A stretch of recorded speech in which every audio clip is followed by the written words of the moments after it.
एक साधु रोज एक गली में निकलता कुछ मांगने के लिए। मैं ये कहता हूं कि एक याद रखो, कुछ समझने की बात, जब कोई आपसे मांगता है तो उसका मतलब है कहीं ना कहीं वो आपसे उम्मीद रखता है, तभी तो मांगता है। और इसलिए मांगता है कि आपको कहीं ना कहीं खुद से ज्यादा सामर्थ्यवान समझता है। और उस समय भगवान का शुक्र करो, भगवान आपने मुझे इस लायक बनाया है कि कोई मुझसे मांगता है, नहीं तो मैं तो किसी भिखारी से कम थोड़ी हूं। लेकिन आपकी मेहरबानी है कि दो लोग मुझे समझते हैं कि यहां से कुछ मिलेगा, तभी तो मांगते हैं। और हो सके तो कुछ दे, और अगर नहीं दे सकते हैं तो एक अच्छी सी मुस्कुराहट तो दे। मैंने कई लोगों को, किसी गरीब मांगने वाले को बाकायदा धक्के देते, ऐसे ऐसे करते, चल चल आगे चल, और इतना रफ बोलते। नौकरी धंधा करते नहीं हो, काम धंधा करते नहीं हो, फोकट में आगे नहीं, एक लेक्चर झाड़ देते हैं। उसने तुमसे मंगाई है ना, मत तो, लेकिन कम से कम उस मांगने वाले का अपमान मत करो, क्योंकि तुम भी मंदिर में जाके मांगते हो। उसने तो शायद 1 रुपया मांगा है, और तुम उससे बड़े होशियार हो। उसने 1 रुपया तुमसे मांगा और तुम 1 रुपया पेटी में डालते हो और 1 करोड़ मांगते हो। लेकिन कभी भगवान ने तो तुम्हारा अपमान नहीं किया। भगवान तो छोड़ो, पुजारी ने भी क्या अपमान नहीं किया कि क्या रोज मंदिर में आके मांगते हो।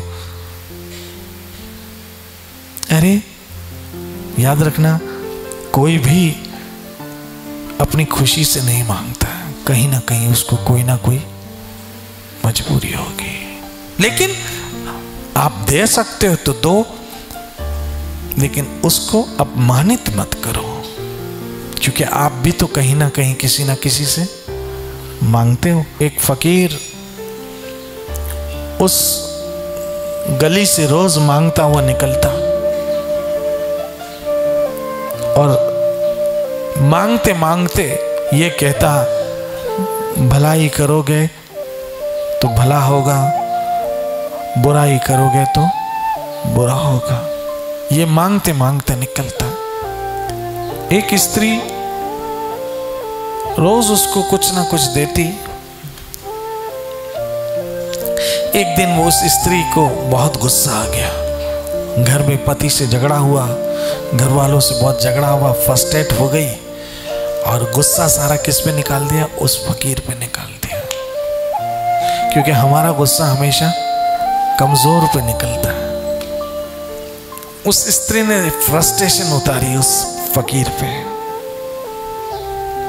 और सोचा आज इसको मैं सबक सिखाती हूं। इसलिए जो रोज चपाती बनाती थी उसमें उसने जहर डाल दिया। बोला रोज सर खाता है, आज तो इसको ना रहे बांस ना बजे बांसुरी। जहर डाल दिया, और जहर डालकर एक मोटा सा आलू का पराठा बना के रख दिया। जब आप किसी का बुरा सोचते हो ना, तो इनडायरेक्टली अपना ही सोचते हो, और जब किसी का भला सोचते हो इनडायरेक्टली अपना ही सोचते हो। समझिएगा। हाँ, इतने में वो फकीर जैसे ही रोटी उठाने आया, वो जहर वाली रोटी, अचानक उस स्त्री के मन में दया आ गई। अरे राम राम राम राम, ये मैं क्या कर रही हूं? ये खाएगा तो ये तो मर जाएगा, और इसके मरने की जिम्मेदारी मेरी। नहीं नहीं नहीं, मुझे ऐसा नहीं करना चाहिए। तुरंत उसको क्या हो गया? एहसास हो गया। याद रखना, पाप करने से पहले तक भी अगर आपको पाप करने का एहसास भी हो जाए तो सारे गुनाह माफ हो जाते हैं। क्योंकि अभी तक आपने सोचा है लेकिन किया नहीं है। अब उस लड़के ने साधु के हाथ से, उस स्त्री ने साधु के हाथ से वो पराठा क्या किया, छीन लिया और कहा बाबा एक मिनट रुको रुको रुको रुको रुको रुको रुको रुको रुको रुको रुको, एक मिनट मैं आपको दूसरा पराठा रोटी बना के देती हूं। वो साधु खड़ा रहा और वो दूसरा उसको ताजा अच्छा पराठा आलू मेथी वेथी डाल के दिया। उसका 16 बरस का बेटा सुबह स्कूल गया हुआ था। 12 बज गए, स्कूल से नहीं लौटा। सुबह गुस्से में उसको नाश्ता भी नहीं दिया था। 12:30, 1, 2, 3, 4, लेकिन उसका बच्चा है वापस नहीं लौटा। बहुत चिंता हुई। उस जमाने में कोई फोन थे नहीं, समझिएगा। रात को किसी तरह से भी उसका बेटा आया, लेकिन बिल्कुल परेशान हाल, जख्मी हालत में था। मां का कलेजा हिल गया। समझना मैं क्या कहना चाहता हूं, बुराई करोगे तो बुरा होगा, भलाई करोगे तो भगवान उसका सिला देगा। मां हिल गई और पूछा ऐसे क्या हो गया बेटा तुम्हारे साथ? बोला मम्मी, सुबह जब मैं यहाँ से स्कूल से निकला, तूने मुझे सुबह खाना नहीं दिया था ना, तो मुझे भूख से चक्कर आ रहे थे। मेरा एक्सीडेंट हो गया था छोटा सा, वो मैं रोड पे पड़ा था और मुझे कोई उठाने वाला नहीं था। तो बोला वहां से एक फकीर निकला, उसने मुझे देखा, उसने मुझे उठाया, उसने अपने झोले से एक पराठा निकाला। समझिएगा क्या निकाला? पराठा निकाला। पराठा निकाला। लेडी का दिल धक धक हुआ। बेटा पराठा कैसा था जरा बता। बोले माँ बिल्कुल तुम जैसे बनाती ना, मेथी वेथी डाल के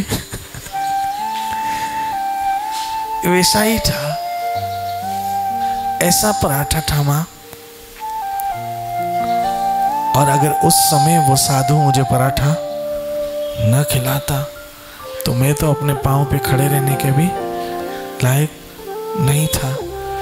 उसने मुझे खिलाया और माँ यहाँ तक वो छोड़ के भी गया। उस स्त्री के पाँव से जमीन निकल गई। क्या रे, अगर आज वो जहर वाला पराठा मैं उसको दे देती तो क्या होता है? मेरा बेटा ही खाता था। आज अगर मैं उसको जहर वाला वो पराठा दे देती तो कौन खाता है? मेरा बेटा ही खाता, अर्थात मेरे कर्म मेरे ही आड़े आते।